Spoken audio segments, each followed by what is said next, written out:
Shalom adik-adik yang terkasih, selamat Paskah. Hari ini kita akan merenungkan firman Tuhan yang berjudul Aku Berani Karena Yesus Hidup. Wah, luar biasa ya. Kita mau memulai renungan kita dengan bersama-sama berdoa. Lipat tangan, tutup mata, mari kita berdoa. Tuhan Yesus, kami berterima kasih untuk kasih Tuhan yang boleh kami rasakan dalam hidup kami. Hari ini kami merayakan kebangkitan Tuhan Yesus. Dan biarlah di tengah sukacita kami pun rindu membaca dan merenungkan firman Tuhan. Kiranya firman yang kami baca dan renungkan boleh kami lakukan dalam kehidupan kami hari demi hari. Berfirmanlah Tuhan, karena kami anak-anak-Mu sedia untuk mendengarkannya. Di dalam nama Tuhan kami Yesus Kristus, kami berdoa dan mengucap syukur. Amin.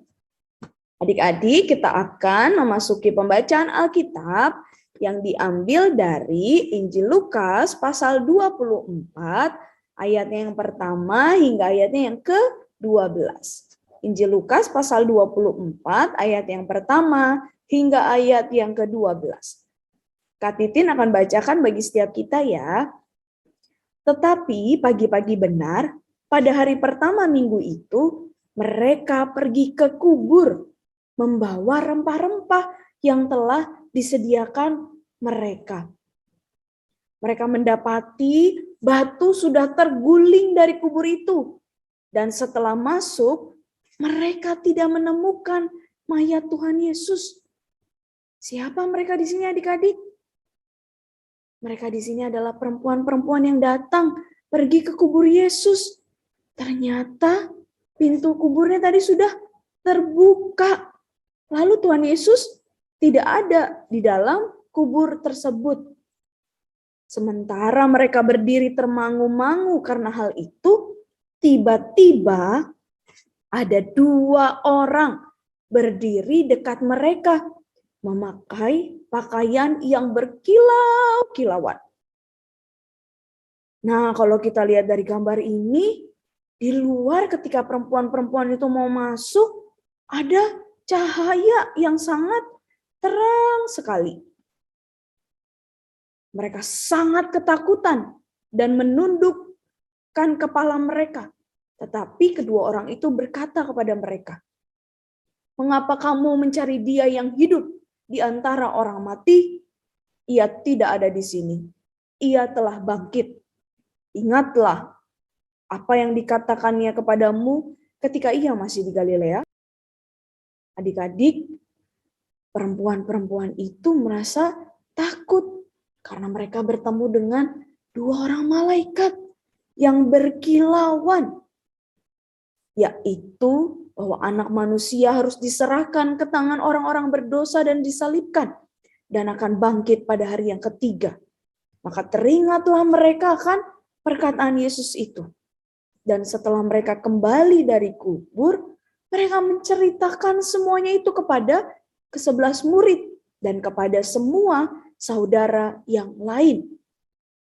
Perempuan-perempuan itu ialah Maria dari Magdala, dan Yohana, dan Maria ibu Yakobus, dan perempuan-perempuan lain juga yang bersama-sama dengan mereka memberitahukannya kepada rasul-rasul.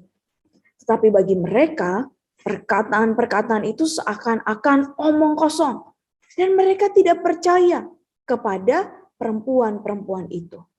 Sungguh pun demikian, Petrus bangun, lalu cepat-cepat pergi ke kubur itu. Ketika ia menjenguk ke dalam, ia melihat hanya kain kapan saja. Lalu ia pergi dan ia bertanya dalam hatinya, apa yang kiranya telah terjadi. Demikianlah pembacaan firman. Berbahagialah kita yang membaca, merenungkan, terlebih melakukannya dalam kehidupan hari demi hari. Adik-adik yang terkasih, kalau tadi kita mendengar ceritanya dari awal, bagaimana perempuan-perempuan itu datang. Tapi mereka sudah melihat pintu kubur itu sudah terbuka. Dan Tuhan Yesus tidak ada di dalam kubur. mereka justru bertemu dengan malaikat. Ketika bertemu dengan malaikat, apa pesannya? Jangan takut. Karena apa? Karena mereka sangat ketakutan. Mereka menundukkan kepala mereka. Tapi kedua orang itu berkata, mengapa kamu mencari dia yang hidup di antara orang mati? Perempuan-perempuan itu takut karena Tuhan Yesus tidak ada. Tapi dia malah bertemu dengan malaikat.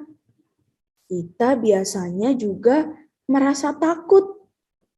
Entah karena sendiri, berada di rumah, lalu mati lampu. Kalau enggak hujan deras dan petir, geluduk. Aduh, biasanya adik-adik kita yang kecil takut. Karena apa? Karena gelap. Karena suaranya kencang sekali. Atau ada juga yang mungkin takut ketika mengerjakan soal ujiannya tidak bisa. Soalnya susah sekali. Kita merasa takut dalam pengalaman-pengalaman hidup kita. Takut waktu mulai belajar naik sepeda, takut jatuh, ya, dan banyak rasa takut lainnya. Tidak hanya kita, mama papa juga merasa takut, bapak ibu guru, kakak-kakak sekolah minggu juga merasa takut pada waktu-waktu tertentu. Maka adik-adik, hari ini ketika kita merenungkan kebangkitan Yesus di hari Paskah, Yesus yang bangkit, Yesus yang hidup. Dia bangkit dari kematiannya. Dia hidup kembali. Nah, adik-adik ingat nggak? Ada satu lagu sekolah minggu. Judulnya Tanda Paku di Kaki dan Tangan. Tanda paku di kaki dan tangan. Tanda cinta, tanda cinta. Tanda tombak menusuk di pinggang. Tanda cintanya Tuhan. Tuhan Yesus mati di kayu salib untuk siapa? Untuk kita, untuk orang-orang berdosa. Tetapi Tuhan Yesus tidak mati untuk selama-lamanya. Tapi Tuhan Yesus bangkit.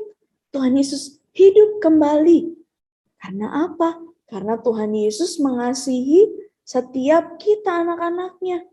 Maka sebagai anak-anak Tuhan, kita seharusnya tidak menjadi anak-anak yang takut, tetapi menjadi anak-anak yang berani. Karena Tuhan Yesus sudah bangkit dan sudah hidup bersama-sama dengan kita.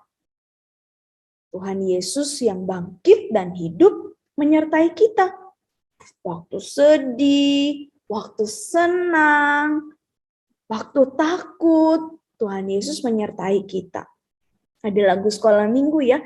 Di kanan kau ada, di kiri kau ada, di atas dan di bawah kau ada. Tuhan Yesus selalu ada bersama-sama dengan kita. Maka seperti tema kita mau menjadi anak-anak yang berani. Karena Tuhan Yesus telah hidup.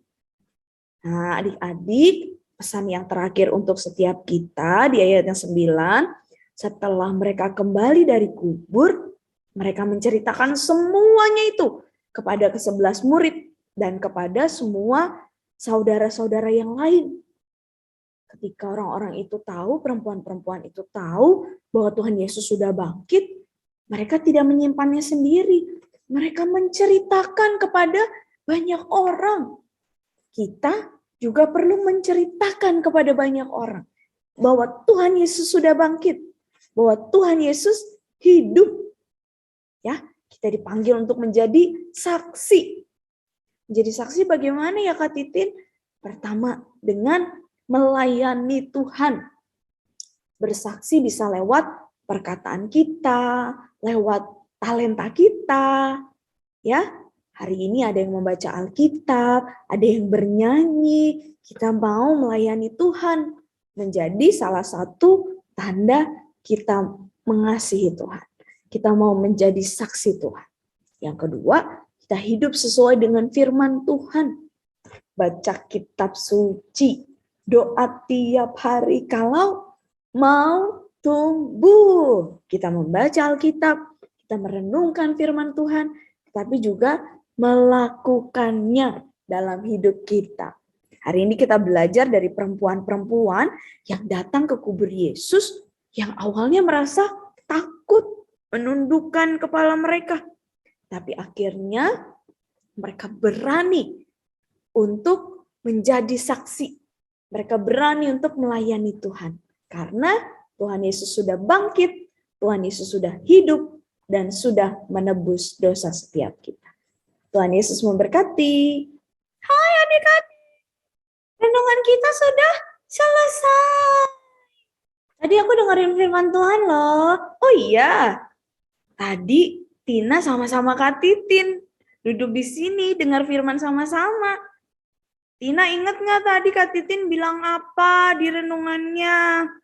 Ingat dong, kita harus menjadi anak-anak Tuhan yang berani. Bagus, berani itu gimana sih caranya? Lewat apa kita berani? Berani melayani Tuhan. Berani ketika sedang di rumah sendirian. Berani menjadi anak-anak Tuhan. Iya, betul-betul. Jadi, seperti Tina mau berani, mau melayani Tuhan, kita juga dipanggil adik-adik untuk mau melayani Tuhan. Melayani Tuhan itu bentuknya banyak banget. Aku biasanya nyanyi loh. Nyanyi di sekolah minggu gitu. Ngisi pujian kalau lagi ibadah. Oh iya, Tina bisa nyanyi. Kalau lagi mengisi pujian, yang biasa ngajungnya paling tinggi ya. Mau pelayanan ya, mau memuji nama Tuhan ya. Iya, aku suka nyanyi-nyanyi memuji Tuhan. Karena Tuhan kasih aku talenta untuk bernyanyi. Nah, itu salah satu contoh talenta yang baik. Yang penting kita bersedia ya. Kita mau jadi anak-anak Tuhan yang berani melayani Tuhan. Oke, Kak Titin dan Tina pamit dulu ya.